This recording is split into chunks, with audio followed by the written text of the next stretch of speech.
Hello ಕರ್ನಾಟಕದ ಸ್ಪರ್ಧಾರ್ಥಿಗಳಿಗೆ ನಮಸ್ಕಾರಗಳು. ಈ ವಿಡಿಯೋದಲ್ಲಿ ನಾವು ಆಗಸ್ಟ್ 18ರ ಪ್ರತಿದಿನದ ಪ್ರಚಲಿತ ವಿದ್ಯಮಾನಗಳನ್ನ ಡಿಸ್ಕಸ್ ಮಾಡೋಣ. ಸೊ ಅದಕ್ಕೋಸ್ಕರ ಹೊಸ ಬಂದಿರೋರು ಚಾನಲ್ಗೆ ಸಬ್ಸ್ಕ್ರೈಬ್ ಮಾಡಿಕೊಡ್ರಿ ಮತ್ತು ನಮ್ಮ ಚಾನಲ್ ಲಿಂಕನ್ನು ಕೂಡ ಫಾಲೋ ಮಾಡಿಕೊಡ್ರಿ. ಮೊದಲನೇದಾಗಿ ಅಸ್ಸಾಂ ಸರ್ಕಾರದ ಸಾಂಸ್ಕೃತಿಕ ವ್ಯವಹಾರಗಳ ಇಲಾಖೆಯ ಸಹಯೋಗದೊಂದಿಗೆ ಭಾರತ ಸರ್ಕಾರದ ಪ್ರಸಾರ ಭಾರತಿಯು ಲಚಿತ್ ಬೋರ್ಫುಕನ್ ಅವರ ಜೀವಮಾನ ಆಧಾರಿತ ಸಾಕ್ಷ್ಯಚಿತ್ರ ಸರಣಿಯನ್ನು ಪ್ರಾರಂಭಿಸಲು ಸಿದ್ಧತೆಯನ್ನು ನಡೆಸಿದೆ ಅಂತ ಇಲ್ಲಿ ನೋಡಿ. ಈ ಲಚಿತ್ ಬೋರ್ಫುಕನ್ರವರ ಜೀವನ ಆಧಾರಿತ ಸಾಕ್ಷ್ಯಚಿತ್ರವನ್ನು ನಮ್ಮ ಭಾರತದ ಪ್ರಸಾರ ಭಾರತಿ ಮತ್ತು ಅಸ್ಸಾಂ ರಾಜ್ಯದ ಇಲಾಖೆಯ ಸಹಯೋಗದೊಂದಿಗೆ ಈ ಒಂದು ಸಾಕ್ಷ್ಯಚಿತ್ರವನ್ನು ಮಾಡಲು ಯತ್ನಿಸಲಾಗುತ್ತಿದೆ. ನೆಕ್ಸ್ಟ್ ನೋಡೋದಾದರೆ ಸುದ್ದಿಯಲ್ಲಿದೆ ನೋಡಿ, ಇದು ಏನಪ್ಪ ಅಂತಂದರೆ ಔಕಸ್ ಭದ್ರತಾ ಒಪ್ಪಂದ.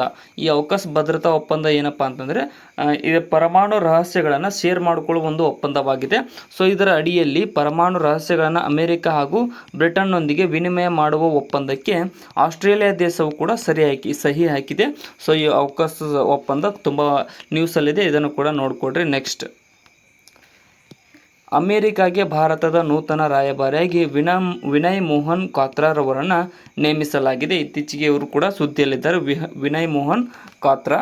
ಇನ್ನು ಭಾರತದ ಮೊದಲ ನಿವ್ವಳ ಶೂನ್ಯ ಇಂಗಾಲ ಹೊರಸೂಸುವಿಕೆಯ ವಿಮಾನ ನಿಲ್ದಾಣವಾಗಿ ನಮ್ಮ ನವದೆಹಲಿಯ ಇಂದಿರಾ ಗಾಂಧಿ ವಿಮಾನ ನಿಲ್ದಾಣವು ಹೊರಹೊಮ್ಮಿದೆ. ಇದು ನಮ್ಮ ದೇಶದಲ್ಲಿ ಫಸ್ಟ್ ಟೈಮ್ ಅಚೀವ್ ಆಗಿದೆ. ಅದಕ್ಕೋಸ್ಕರ ಈ ಏರ್ಪೋರ್ಟ್ ಬಗ್ಗೆ ಕೂಡ ತಿಳಿದುಕೊಡ್ರಿ. ನೆಕ್ಸ್ಟ್, ಇದೇ 28ರಿಂದ ಸೆಪ್ಟೆಂಬರ್ 8ರವರೆಗೆ ನಡೆಯುವ ಪ್ಯಾರಿಸ್ ಪ್ಯಾರಾ ಒಲಿಂಪಿಕ್ ಕ್ರೀಡಾಕೂಟದ ಉದ್ಘಾಟನಾ ಸಮಾರಂಭದಲ್ಲಿ ಇಲ್ಲಿ ನೋಡಿ, ಇವಾಗ ಆಲ್ರೆಡಿ ಪ್ಯಾರಿಸ್ ಒಲಿಂಪಿಕ್ಸ್ ಮುಗೀತು. ಸೊ ಇದು ಪ್ಯಾರಾ ಒಲಿಂಪಿಕ್ಸ್ನ ಉದ್ಘಾಟನಾ ಸಮಾರಂಭದಲ್ಲಿ ಧ್ವಜಧಾರಿಯಾಗಿ ಶಾಟ್ಪುಟ್ ತಾರೆ ಭಾಗ್ಯಶ್ರೀ ಮತ್ತು ಜಾವ್ಲಿನ್ ಎಸೆತಗಾರ ಸುಮಿತ್ ಅಂತಿಲ್ ಅವರು ಧ್ವಜವನ್ನು ಹಿಡಿಯಲಿದ್ದಾರೆ ಉದ್ಘಾಟನಾ ಸಮಾರಂಭದಲ್ಲಿ. ಇವ್ರದ್ದು ಕೂಡ ಸ್ವಲ್ಪ ತಿಳಿದುಕೊಂಡ್ಬಿಟ್ರಿ, ಇದು ನೋಡ್ಕೊಳ್ರಿ.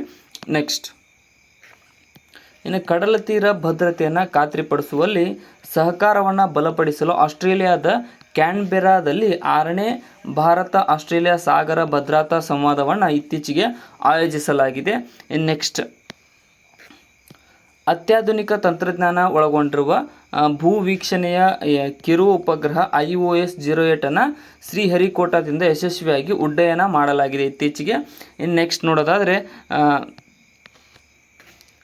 ಮುಖ್ಯಮಂತ್ರಿ ಯೋಗಿ ಆದಿತ್ಯನಾಥ್ ಅವರು ಏನಿದಾರಲ್ಲ, ಉತ್ತರ ಪ್ರದೇಶದ ರಾಜ್ಯದಲ್ಲಿ ಅತಿ ಹೆಚ್ಚು ವರ್ಷಗಳ ಕಾಲ CM ಆಗಿ ಸೇವೆ ಸಲ್ಲಿಸಿದ ಕೀರ್ತಿಗೆ ಇತ್ತೀಚೆಗೆ ಭಾಜನರಾಗಿದ್ದಾರೆ. 7 ವರ್ಷ 18 ದಿನಗಳು ಇವರು ಸೇವೆಯನ್ನು ಸಲ್ಲಿಸಿದ್ದಾರೆ.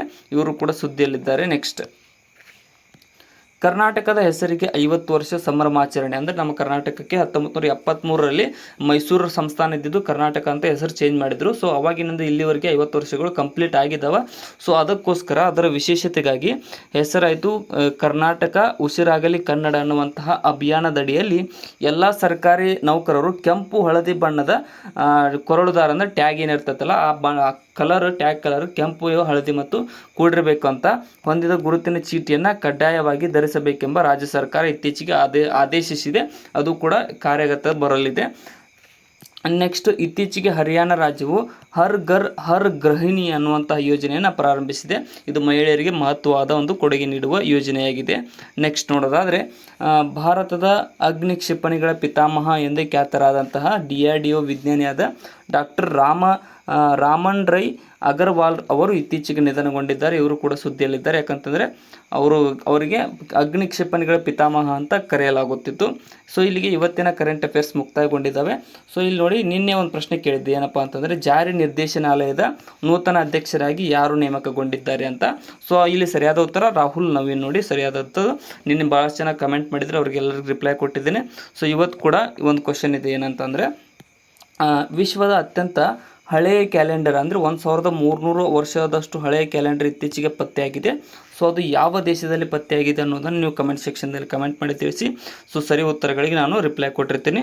ಸೊ ಕೊನೆವರೆಗೂ ನೋಡೋದಕ್ಕೆ ಎಲ್ರಿಗೂ ಧನ್ಯವಾದಗಳು. ಹೊಸದಾಗಿ ಬಂದಿರೋರು ಚಾನಲ್ಗೆ ಸಬ್ಸ್ಕ್ರೈಬ್ ಮಾಡಿಕೊಡ್ರಿ. ವಿಡಿಯೋನ ಆದಷ್ಟು ನಿಮ್ಮ ಫ್ರೆಂಡ್ಸ್ಗೆ ಶೇರ್ ಮಾಡಿ. ಮತ್ತು ಡಿಸ್ಕ್ರಿಪ್ಷನ್ ಒಳಗಡೆ ನಮ್ಮ ಚಾನಲ್ನ ಇನ್ಸ್ಟಾಗ್ರಾಮ್, ಫೇಸ್ಬುಕ್, ಥ್ರೆಡ್ಸ್ ಮತ್ತು ವಾಟ್ಸಪ್ ಲಿಂಕ್ಗಳಿದಾವೆ. ಆ ಗ್ರೂಪ್ಗಳನ್ನು ಕೂಡ ಫಾಲೋ ಮಾಡಿಕೊಡ್ರಿ. Thank you so much.